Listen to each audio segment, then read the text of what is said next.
Sera-t-elle bientôt légalisée? La vente des cornes de rhinocéros est en étude au sein d'un comité nommé par le gouvernement sud-africain pour étudier la possibilité de légaliser cette vente.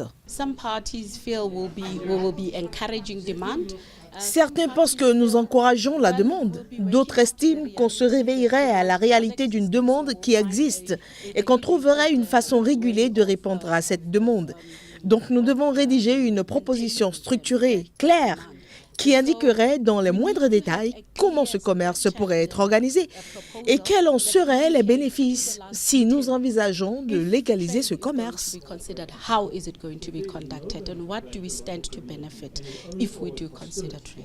Du côté des propriétaires privés de rhinocéros, la démarche du gouvernement d'Afrique du Sud est bien accueillie. Selon eux, la légalisation de la vente des cornes de rhinocéros pourrait diminuer le braconnage dans le pays. La dernière chose que nous voulons, c'est d'alimenter le marché. Mais la réalité, c'est qu'il existe une croyance selon laquelle la corne de rhinocéros marche. Une perception similaire à celle qui fait vendre les produits de jeunesse, les produits de beauté vendus par l'industrie pharmaceutique tous les jours dans toutes les villes du monde. Malheureusement, c'est la réalité. Il existe une demande et nous pensons qu'en fournissant une offre légale et contrôlée, ça va réduire toute la fantasmagorie autour du produit. Et nous espérons que les gens réaliseront alors que le produit ne marche pas. Les défenseurs de l'environnement estiment pour leur part qu'il s'agit d'une hérésie. Ils soupçonnent le lobby pro-légalisation d'amasser des stocks de cornes en prévision des juteux bénéfices à retirer le jour où la vente sera légalisée dans le pays. Pourquoi le Swaziland n'a pas de braconneurs? Ils ont une loi. Si vous êtes pris en train de braconner un éléphant, vous en prenez pour 10 ans et vous devez rembourser la valeur de l'animal à son propriétaire légitime. L'Afrique du Sud a eu 8 ans pour faire passer des lois. Ils auraient pu s'y mettre en 2009-2010. Le Parlement aurait pu le faire. Et les pro-légalisations du commerce auraient pu faire pression en ce sens.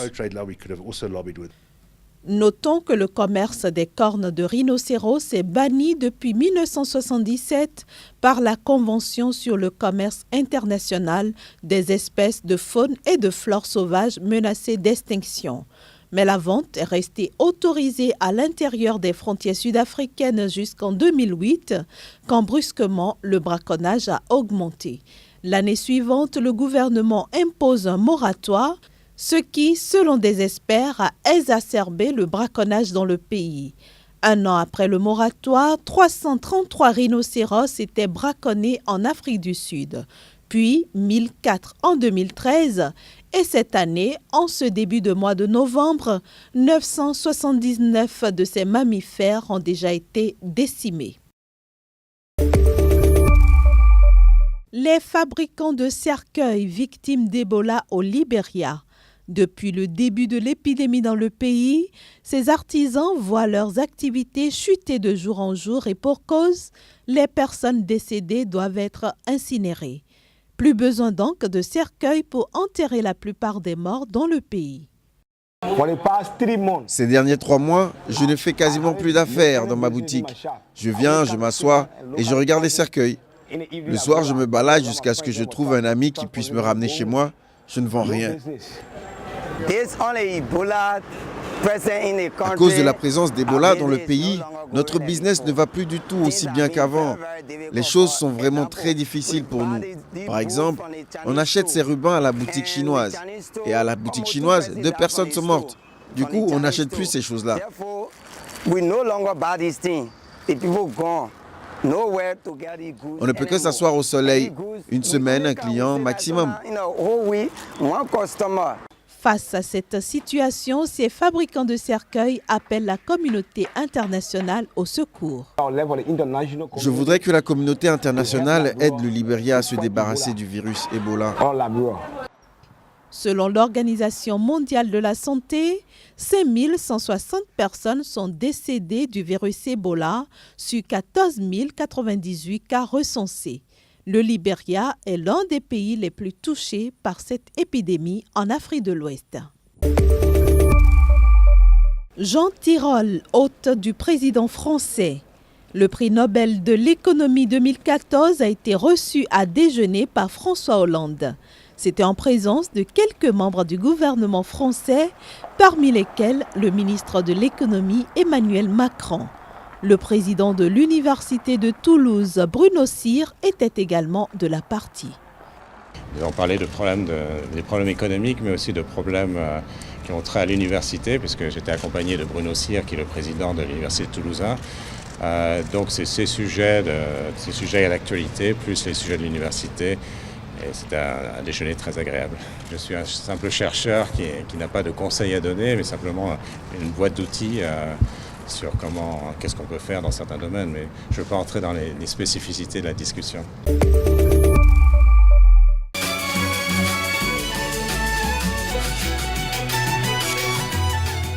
20 ans d'activité à l'actif de la compagnie ferroviaire Eurostar, ça se fête. Pour l'occasion, elle présente à Londres ses nouvelles rames et lance la commande de 7 trains supplémentaires à l'allemand Siemens. Une fois mis en circulation fin 2015, ces trains pourront accueillir 900 passagers, soit 20% de plus que la capacité des trains actuels. Du modèle Velaro, ce train rebaptisé E320 pour Eurostar peut rouler à 320 km/h. À partir de mai l'année prochaine, nous irons directement à Londres, à Avignon et Marseille. Donc vous pourrez prendre votre petit déjeuner à Londres et dîner au bord de la Méditerranée, ce qui est très agréable. Et ensuite, l'année suivante, en 2016, nous aurons un train qui ira de Londres à Amsterdam. En attendant, Eurostar, qui a transporté quelques 150 millions de voyageurs depuis le 14 novembre 2014, espère pouvoir satisfaire les désirs de sa clientèle à l'hiver 2014. La compagnie a investi ces dernières années plus de 20 millions d'euros pour s'assurer que ces trains puissent avancer à travers la neige. Dubaï dispose enfin de son premier tramway. Tramway ultra-moderne qui propose wagons et stations climatisées dans un pays où la température monte jusqu'à 50 degrés Celsius en été.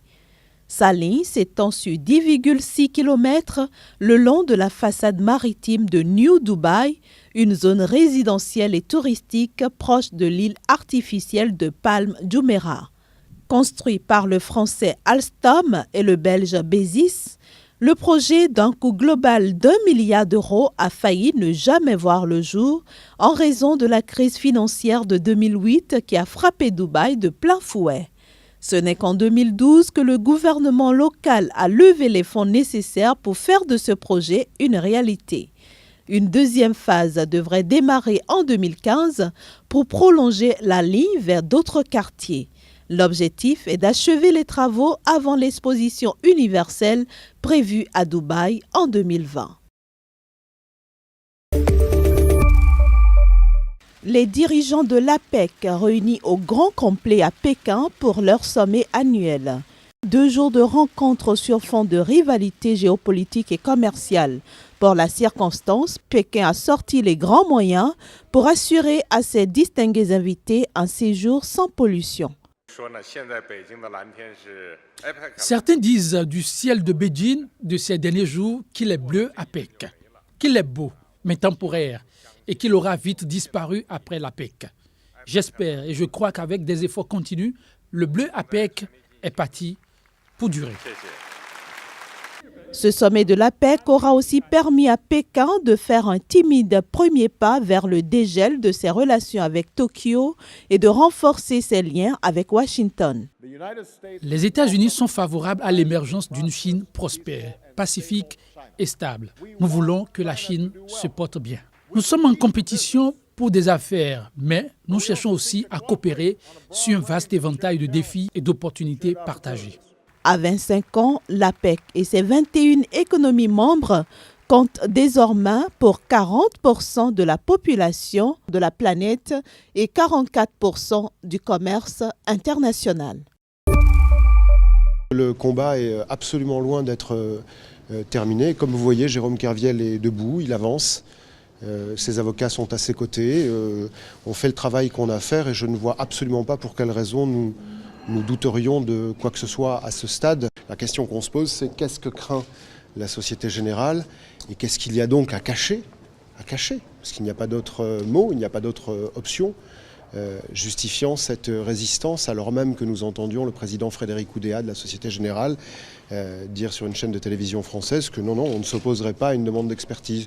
Donc écoutez, on continue la mascarade du côté de la Société Générale telle qu'elle a débuté. Le rapport de la commission bancaire, tel qu'il est marqué dans la page d'avertissement, est basé sur les constatations de l'inspection générale de la Société Générale. Donc vous allez juste un instant vous mettre à la place de M. Jérôme Kerviel et imaginez que vous êtes condamné sur la foi d'une pièce qui provient, tel que c'est marqué dans la page 1 avertissement, d'une constatation de la Société Générale. C'est pas très grave s'il y a une expertise. Il faut que cette banque se le dise. On va simplement voir ce qu'elle a fait.